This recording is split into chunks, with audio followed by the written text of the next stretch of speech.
Одно из самых страшных мест во всей Чернобыльской зоне отчуждения – это вовсе не свалка брошенной техники, не пустые квартиры Припяти и даже не сама ЧС. Это место – небольшой подвал в Припятской медсанчасти номер 126, находящийся под одним из больничных корпусов. В этот подвал никогда не водят туристов, а во время обычных экскурсионных поездок в город про него даже не рассказывают, чтобы ни у кого не возникла идеи туда пробраться.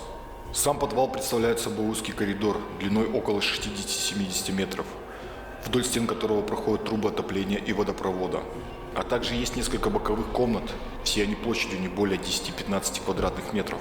Что же жуткого в этом подвале? И почему туда нельзя заходить ни при каких обстоятельствах? Припятская медсанчасть номер 126 печально известна тем, что именно туда свозили для оказания первой помощи пожарных, тушивших 4-й энергоблок ночью 26 апреля 1086 года, а также пострадавших работников станции. Почти все пожарные из расчетов лейтенанта Кибенга и лейтенанта Правика, героически тушившие в ту ночь пожарной АЭС, погибли в течение следующих 2 недель, так как получили дозы радиации в несколько тысяч БЭР, что в несколько раз превышает дозу в 500 БЭР, уже являющейся смертельной. Невозможно даже представить, во что превращается тело человека, получившего такую дозу. Оно буквально светится радиацией, передает радиацию всему, к чему прикасается.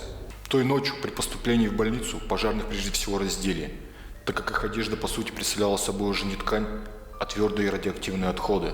А затем одежду бросили в подвал того больничного корпуса, где лежали пожарные. Это было самое правильное решение на тот момент. В городе просто не было мест, где бы эта одежда не представляла бы опасности.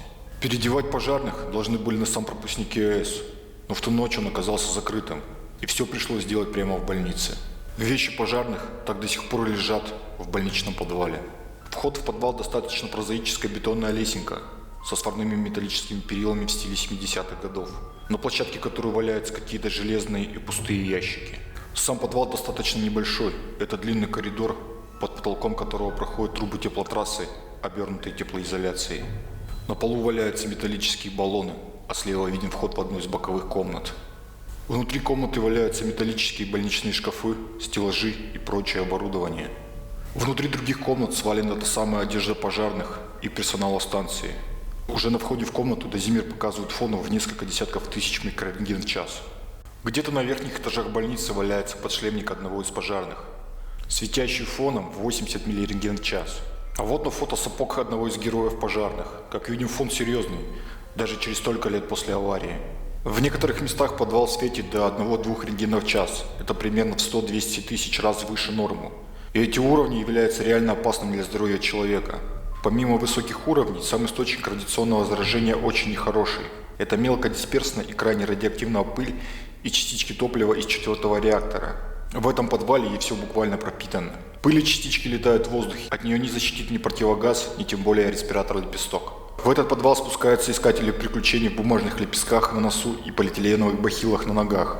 Все это никак не защитит от микропыли, в которой присутствует в буквальном смысле вся нижняя строка таблицы Менделеева. Цезий, стронций, плутоний, амерций и далее по списку. Никогда не ходите в подвал больницы. В отличие от остальных мест Чернобыльской зоны отчуждения, приукрашенных радиофобскими байками, это реально опасное место. Туда можно спускаться только в очень дорогом профессиональном скафандре с замкнутым циклом дыхания.